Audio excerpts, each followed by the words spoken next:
O vídeo a seguir, estrelado pelos discentes Adriele, Igor e Micaele, nos traz uma reflexão leve sobre o conceito de eurocentrismo e as suas consequências que são perpetuadas até a contemporaneidade, tendo exemplos interessantíssimos de clássicos literários que defendiam a centralidade europeia e que em muitos casos expunham em suas obras os seus preconceitos. Ao questionar, então, a forma que são ensinados os clássicos e ao levar a discussão para o âmbito escolar, entram em pauta as diretrizes curriculares nacionais para a educação das relações étnico-raciais e para o ensino de história e cultura afro-brasileira e africana, junto também com as diretrizes curriculares nacionais para a educação escolar indígena. Esperamos que gostem.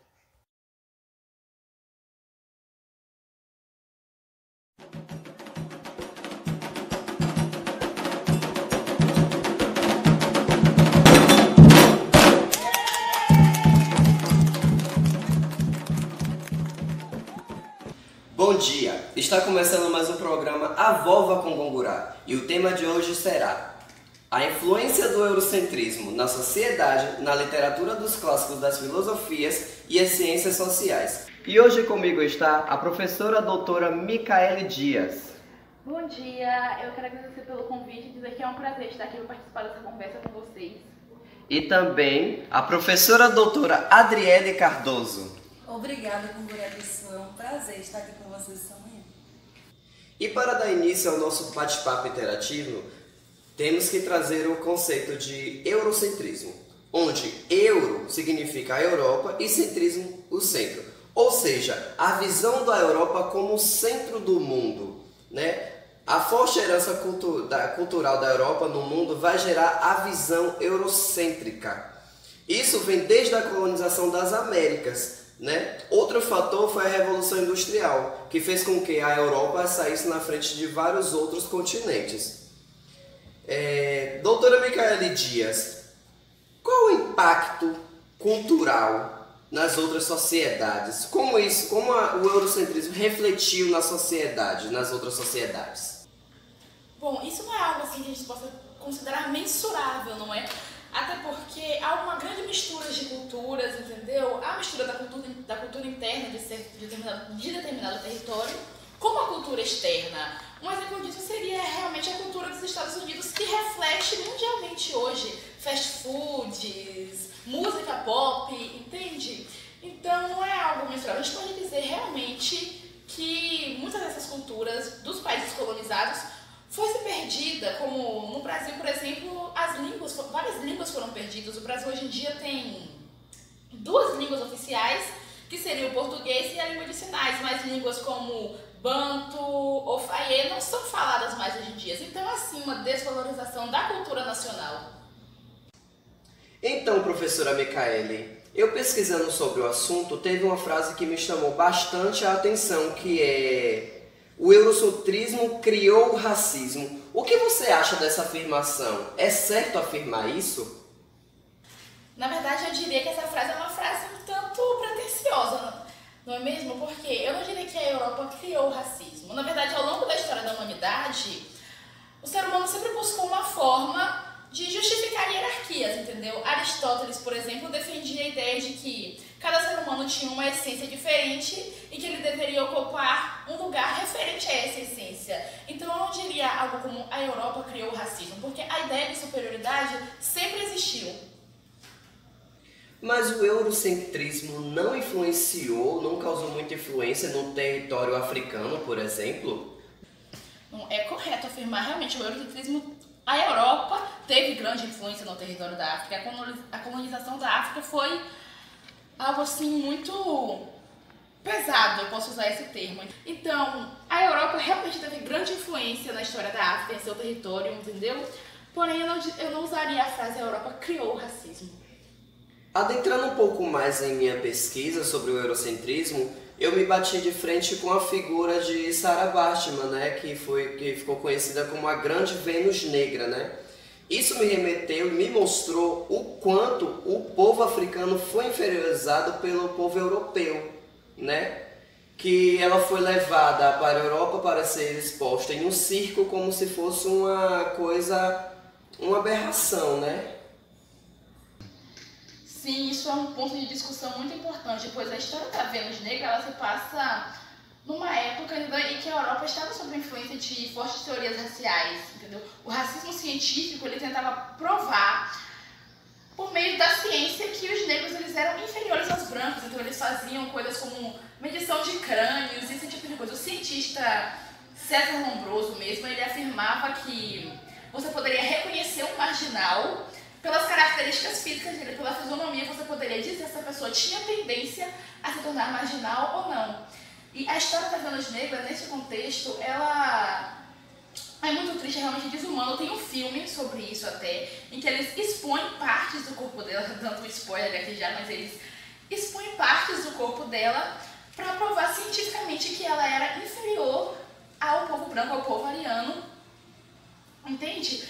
E, porém, a gente tem que levar em consideração que a história dela não é uma exceção no meio, exceção, mas é uma regra no meio de muitas histórias, no meio de muitos africanos que estavam sendo massacrados durante esse período. Sim. E, inclusive, vários colonizadores, filósofos, sociólogos e artistas, eles ajudaram a difundir o racismo, né? Se formos analisar suas obras, muitos deles colocam os humanos como irracionais, primitivos, nos casos dos negros e os indígenas. Então, assim, é algo totalmente desumano, né? É como se eles não fossem capazes de ser considerados humanos. Sim, o século XIX realmente ele foi cheio de mazelas. Então, se levarmos em consideração também o contexto de produção dessas obras, não é tão surpreendente assim o racismo impregnado nelas. E também temos que levar em consideração que 90% dos filósofos trabalhados nas escolas, eles são europeus, entendeu? Então, eu acho que nós temos uma dívida muito grande com a cultura africana. Você citou que são tratados na filosofia e na sociologia. Quem são esses teóricos? É estudado até hoje esses teóricos? É disseminado o pensamento desses teóricos? Sim, são filósofos realmente estudados até hoje, entendeu? Nós temos filósofos como Weber, Durkheim, o Karl Marx mesmo, ele dizia que os britânicos foram os primeiros conquistadores superiores e, por consequente, inacessíveis à civilização hindu. Então, podemos ver que essas palavras de Marx refletem o pensamento da Europa da época. Quando você falou de filósofos e sociólogos, eu não imaginava que eram esses, os filósofos e sociólogos, citados, né, em sua fala. Porque até então, até hoje, nas escolas e nas universidades, esses grandes filósofos e sociólogos são estudados, seus pensamentos são disseminados, né? Mas assim, professora Adriele, como esses clássicos são trabalhados no ensino médio e dentro da universidade? Como são discutidas as questões étnico-raciais juntamente a esses autores? Isso é uma boa pergunta. Eles são tratados de forma teóricas, né? É tratado totalmente de forma teórica, os seus conceitos e suas teorias.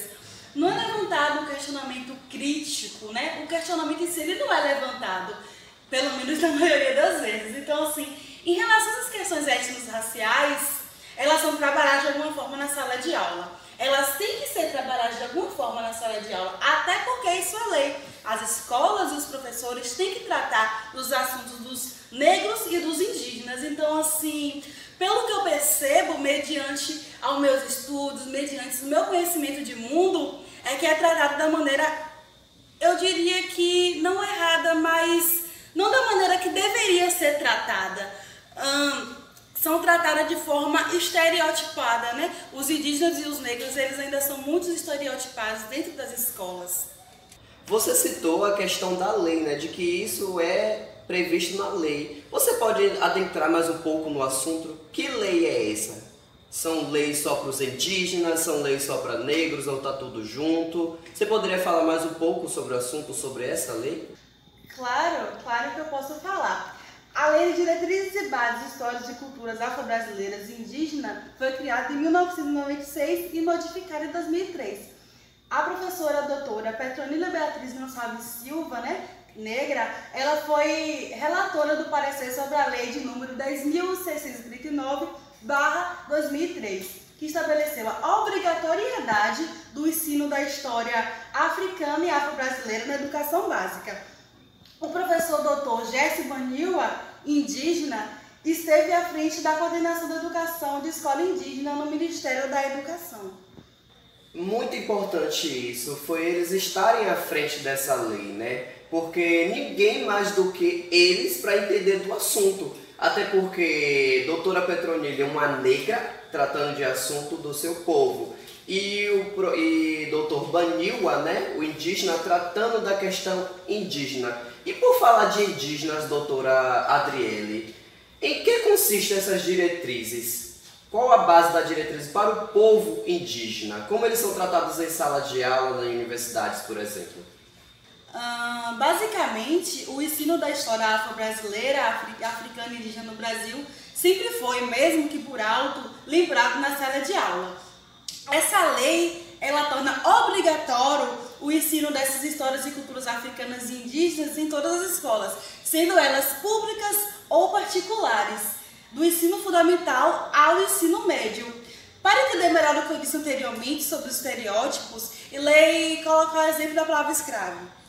Quando colocamos a palavra escravo, estamos nos redefinindo a alguém que trabalha, né? Atendendo a pessoas de determinado trabalho e condições de trabalho.